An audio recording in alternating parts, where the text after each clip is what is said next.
তো এখন কথা বলবো তোমার অ্যাটম ইকোনমি টপিকটা নিয়ে, যেটা অনেক অনেক ইম্পর্টেন্ট, যেটা পরীক্ষায় আসতে পারে তোমার ক নাম্বারে, আসতে পারে তোমার গ নাম্বার, আসতে পারে তোমার খ নাম্বারে। মানে টপিকটা অনেকটা ইম্পর্টেন্ট, কোশ্চেন ইদানিং অনেকটাই আসতেছে। হ্যাঁ, তো মনে রাখবা যে এই অ্যাটম ইকোনমির মূল উদ্দেশ্য কি, তোমার পরিবেশ দূষণটা কি হয়, রোধ করে। ঠিক আছে, তো এখন জানতে হবে পরীক্ষায় যে বলে যে তোমার এটা কাকে বলে, তখন সংজ্ঞাটা মনে রাখা লাগবে।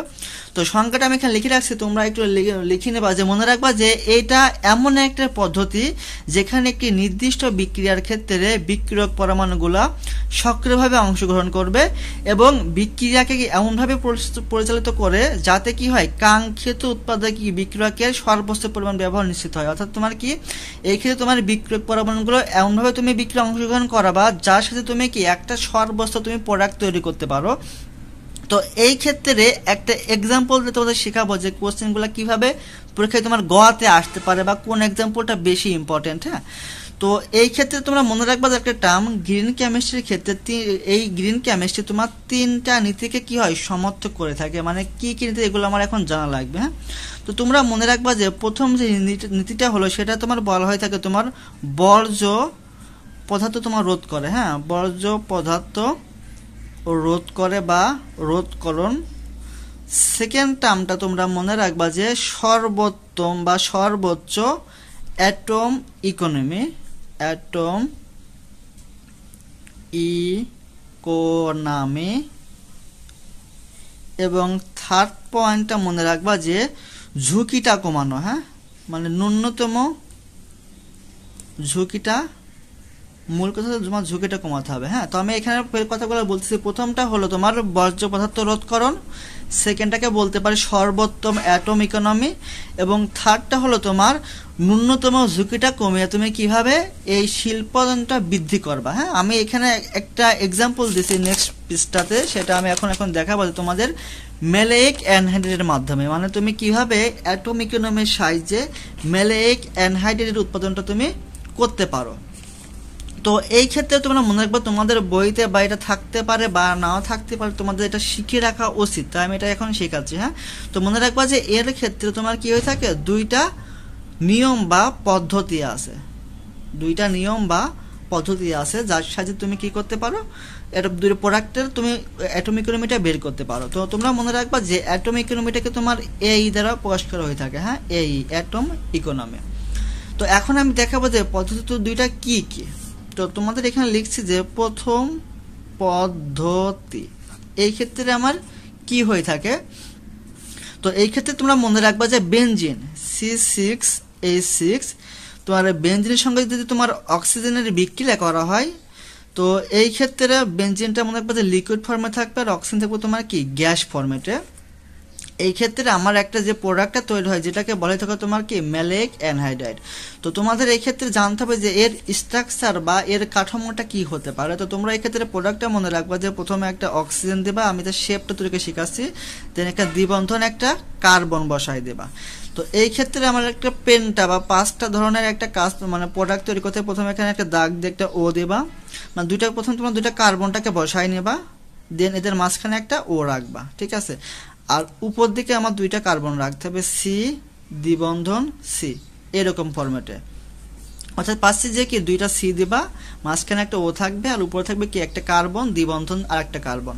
তো এই ক্ষেত্রে একটা হাইড্রোজেন থাকে মানে হাত চারটা ফিল আপ করার জন্য, এখানে একটা এইচ থাকে হাতটা ফিল আপ করার জন্য। ঠিক আছে, তো এখন দেখো এই ক্ষেত্রে আমি কি করতে পারি, দেখো এই হাতে কিন্তু আমার কার্বনের দুইটা হাত হয়েছে তাই না, তো এখানে একটা দ্বিবন্ধন দিয়ে একটা ও তৈরি করবা। এই যে শেপটা আমার তৈরি হলো সেটাকে তোমার বলা হয়ে থাকে ম্যালেইক অ্যানহাইড্রাইড, মনে রাখবা। তো এখন এদের কি সমতা কিন্তু এখানে মাস্ট করতে হবে। তো তোমরা একটু মনে রাখবা যে যদি বেনজিনের সঙ্গে অক্সিজেনের বিক্রিয়া করা হয় তখন এখানে যে প্রোডাক্টটা তৈরি করবে ম্যালেইক অ্যানহাইড্রাইড তার সঙ্গে তোমরা মনে রাখবা যে একটা পানি তৈরি হয় H2O, আর একটা প্রোডাক্ট মনে রাখবা যে প্লাস কার্বন ডাইঅক্সাইড।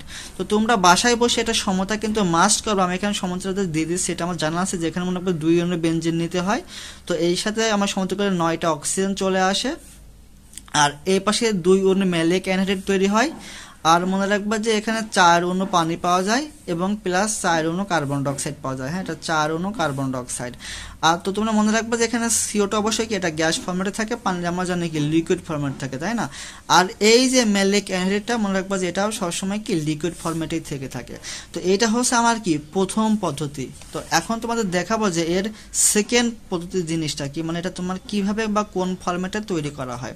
তো এই ক্ষেত্রে মনে রাখবা যে প্রথমটাই যেমন ছিল আমার বেনজিন দিয়ে কাজ করাইছে, তোমরা এই ক্ষেত্রে মনে রাখবে যে বিউটেন দিয়ে কাজ করতে হয়। বিউটেন মানে C4H10 বিউটেন, অর্থাৎ কি এটা একটা অ্যালকেন গ্রুপের সদস্য CnH10+2। তো এটা আবার আমার লিকুইড ফরম্যাটে নিতে হবে। তো মনে রাখবা যে এর সঙ্গে আমার কি অক্সিজেনের বিক্রিয়া দিতে হবে, এরা গ্যাস ফরম্যাটে থাকবে। আর এই ক্ষেত্রে আমার কি সেম ফরম্যাটে আমার একটা ম্যালিক অ্যানহাইড্রেট তৈরি করতে হবে। তো সিস্টেমটা কি, প্রথমে সিস্টেম হচ্ছে প্রথমে একটা অক্সিজেন দিয়ে দ্বিবন্ধন C রাখবা, এ পাশে বলছি কি আরেকটা C থাকবে, এদের মাঝখানে কি একটা O থাকবে, আর উপর থেকে দুইটা কার্বন, তাই না? C দ্বিবন্ধন C, এরকম ফরম্যাট শেপটা তৈরি হয়ে গেল। এবার এখানে একটা H বসাই দিবা, এখানে একটা H বসাই দিবা, আর এখানে একটা দ্বিবন্ধন O বসাই দিবা। প্লাস মনে রাখবে যে এক্ষেত্রে শুধুমাত্র পানি প্রোডাক্ট তৈরি হয়, কোনো কার্বন ডাইঅক্সাইড প্রোডাক্টটা আমার তৈরি হয় না। তো এখানে জাস্ট টার্মটা অবশ্যই সমতা করতে হবে। তো মনে রাখবে যে এখানে ঠিক সেম ফরম্যাটে 2 ইউনিট তোমার বিউটেন নেওয়া হয়, এখানে আমার 7 অণু অক্সিজেন চলে আসে, এখানে 2 ইউনিট ম্যালিক অ্যানহাইড্রেট পাওয়া যায়, আর এখানে তো 8 অণু পানি আমি আগে থেকে লিখে রাখছি। তো এটা আমার লিকুইড ফরম্যাটে, এটাও আমার কি লিকুইড ফরম্যাটে। তো তোমাদের এই ক্ষেত্রে সমতা কিন্তু মাস্ট করতে হবে, কারণ কি আমি এই সমতার সাহায্যে আমি একটু পরে একটা ম্যাথ তৈরি করবো কিভাবে তোমাদের অ্যাটম ইকোনমি বের করতে হয়, তাই না? তোমরা এখানে সূত্র মনে রাখবা যে ইকোনমির সূত্রটা কি। তো মনে রাখবা যে পার্সেন্ট অফ অ্যাটম ইকোনমি, শর্টে লিখলাম যে অ্যাটম ইকোনমি, এখানে সূত্রটা জানতে হবে যে কি। তো সূত্রটা মনে রাখবা যে এখানে আমি যেটা উৎপাদ করেছি বা উৎপাদে তৈরি হয়েছে সেটা মনে রাখবা যে এই উৎপাদের মোট মোল সংখ্যা, উৎপাদের মোট মোল ইনটু ওই যে প্রোডাক্ট আমরা পাইছি, মানে উৎপাদের যে একটা মূল, যেমন এখানে পাইছি কি ম্যালিক অ্যানহাইড্রেট পাইছি না, এটার মনে রাখবা যে এম বলতে মিন করে কি তার এই আণবিক ভরটা ইনটু মনে রাখবা যে 100 ডিভাইডেড বাই যে এখানে আমার যেগুলো প্রোডাক্টগুলো পাইছি, যেমন ম্যালিক অ্যানহাইড্রেট পাইছি কি পানি পাইছি এবং পাইছি কি কার্বন ডাইঅক্সাইড, মানে সবগুলা যে আমার মোল সংখ্যা আছে বা সবগুলো যে মোল, এই মোল সংখ্যাগুলো। তো বলতে পারে যে মোল সংখ্যা সমূহের কি সমষ্টি, মোল সংখ্যা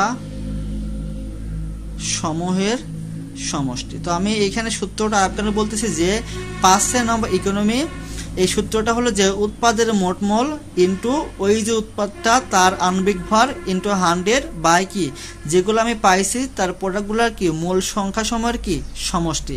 এর সাহায্যে আমি কি বের করতে পারি, পার্সেন্ট অফ অ্যাটম ইকোনমি বের করতে পারি। আমি এখন এই দুইটার জন্য সেই মানগুলো বের করে দেখাবো যে কোন ক্ষেত্রে আমার প্রথমটা বেটার পদ্ধতি নাকি সেকেন্ডটা আমার বেটার, সেটা আমি এখন দেখাচ্ছি। তাইলে এখন আমরা এখানে যে ম্যাথটা করব যে প্রথম পদ্ধতির জন্য কিরকম অ্যান্সার আসে আমার, হ্যাঁ প্রথম পদ্ধতি। তো এই সূত্রের সাহায্যে আমি প্রথমটার জন্য বের করবো। দেখো প্রথমটা আমার ছিল কি তোমার বেনজিনের সাথে অক্সিজেন বিক্রিয়া কি পাইছিলাম, ম্যালিক অ্যানহাইড্রেট পাইছিলাম প্লাস পানি প্লাস কার্বন ডাইঅক্সাইড, তাই না? তো এখন আমি সূত্রটা যেহেতু এখানে লিখছি, এখন তো সেই রকম ফরম্যাট থেকে কি আমাদের মানটা বসাই দেব। তো লিখতে পারি পার্সেন্ট অফ এই ইকুয়াল টু, দেখো বলছি যে উৎপাদের মোট মোল, তাই না? এখন উৎপাদের মোট মোলটা আমার, দেখো মূল উৎপাদ কোনটা আমার, অবশ্যই এটা কিন্তু আমার মূল উৎপাদ, তাই না? তো এই ক্ষেত্রে আমার মান ছিল কয়টা, 2টা। তো আমার এখানে সে 2 মোল কিন্তু এখানে বসাতে হবে। তো এখন দেখো 2 মোলটা বসাই দিলাম ইনটু এখানে ছিল কি আমার আণবিক ভরটা। এখন আণবিক ভরটা কার ইউজ করবো, যেটা আমার মূল উৎপাদ, তাই না? তো এটার নাম ছিল কি ম্যালিক অ্যানহাইড্রেট, তাই না? তো এই ক্ষেত্রে আমরা বলতে পারি যে এটার যেহেতু এখানে যদি এটা লেখা একটু টাফ হয়ে যাবে, তো তোমরা এখানে টার্মটা মনে রাখবা। দেখো তো এখানে মোট কার্বন আছে আমার কয়টা, 1 2 3 4টা কার্বন, তাই না? তো এখানে বলতে পারি যে C4, দেন দেখো এখানে H আছে মোট কয়টা, 2টা। তো বলতে পারি C4H2, আর ও আছে দেখো কয়টা, 1টা 2টা 3টা, সব বলতে পারি 3টা, সব বলতে পারি C4H2O3, এটা তার স্ট্রাকচার। তো এই ক্ষেত্রে তাহলে আমরা পাইলাম 2 মোল C4H2O3 ইনটু আমার সূত্রে ছিল কত, 100। এখন বলছে কি মোল সংখ্যা সময়ের সমষ্টি। তো এখন দেখো আমরা প্রথমটার ক্ষেত্রে চলে যাই। প্রথমের ক্ষেত্রে মোল সংখ্যা সময় বলতে দেখো এখানে আমরা কি ছিল, একটা ছিল ম্যালিক অ্যানহাইড্রেট যেটা ছিল 2 মোল ইনটু এত। তো এখানে আমরা বলতে পারতাম মানগুলো আমি এখানে বসাই দিচ্ছি। দেখো এখানে 2 ইন্টু তোমরা মনে রাখবা যে C4H2O3 এর এম এর যে মানটা আমরা পাবো সে মানটা তোমরা বের করবা, দেখবা যে মানটা আসবে 98.06 গ্রাম। হ্যাঁ, 98.06 গ্রাম। তো আমি এখানে জাস্ট মানটা বসাই দিলাম, যে যেহেতু মোল সংখ্যা সময় সমষ্টি চাইছে, তো এখানে আমি বলতে পারি যে 2 গুণ 98.06 এইটা প্লাস দেন আমার কি আছে 4 মোল পানি। এখন 4 মোল পানি বলতে যেহেতু আমরা মোল বলছি, তাহলে এখানে 4 ইন্টু, তাহলে এখানে মোল বলতে কি পানির 1 মোল সমান কয় গ্রাম সবাই জানি আমরা, কত 18 গ্রাম, তাই না? তো এখানে বলতে পারি 4 গুণ 18। দেন আছে কি প্লাস কার্বন ডাইঅক্সাইড আছে কয় মোল, 4 মোল। তো এখানে 4 ইন্টু কার্বন ডাইঅক্সাইড 1 মোল সমান কত গ্রাম জানি সবাই জানে যে 44 গ্রাম, তাই না? এখানে 44। তো এখান থেকে দেখো আমরা ক্যালকুলেশন করে একটা মান পাবো না। যদি এখানে আমরা মানে ম্যাথটা করি, তো তোমরা দেখবা যে এই ক্ষেত্রে অ্যান্সারটা আসবে তোমার 44.15%। মানে ম্যাথটা আমার করাতে আমি এখানে অ্যান্সারটা বসাই দিলাম যে 44.15%। তো এটা হলো যে আমার প্রথম পদ্ধতির বেলায় পার্সেন্ট অফ অ্যাটম ইকোনমি। হ্যাঁ, তো এখন আমরা দেখবো যে সেকেন্ডটার জন্য কত আসে, মানে এই সেকেন্ড ওয়েটার জন্য আমার কত মানটা আসে। তো সেম সূত্রটা বসাই দেব। তো এখানে লিখছি যে সেকেন্ড পদ্ধতির ক্ষেত্রে তো পার্সেন্ট অফ অ্যাটম ইকোনমি। তো এই ক্ষেত্রে দেখো মানগুলো আমি বসাই দিচ্ছি। তো এখানে উৎপাদের বেলায় আমরা এখানে কি কি পাইছি, 2 মোল পাইছি আমি C4H2O3 ইন্টু 100 বাই, মানে এটা আমার ছিল কি মূল উৎপাদটা ছিল, আর এখানে আমার মোল কি ছিল, এটা ছিল ম্যালিক অ্যানহাইড্রেট ছিল, আর একটা ছিল তোমার পানি। তো এখানে বলতে পারি যে 2 মোল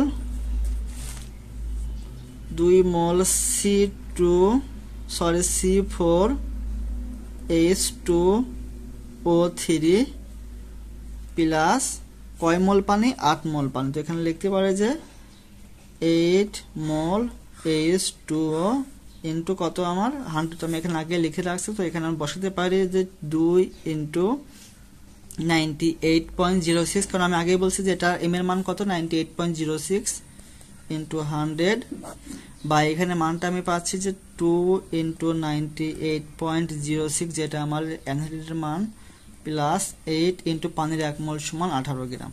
তো এক্ষেত্রে আমি মানে ম্যাথটা করি, তো দেখবো এক্ষেত্রে আমার অ্যান্সারটা আসবে 57.63%। তো দেখো আমার সেকেন্ড প্রসেসের ক্ষেত্রে অ্যান্সার আসছে 57.63%, আর প্রথমটার ক্ষেত্রে আমার অ্যান্সার আছে কত 44.15%। সো আমরা দেখতে পাচ্ছি যে আমার সেকেন্ড ওয়েটা অবশ্যই কিন্তু 1 নাম্বার থেকে কিন্তু ভালো।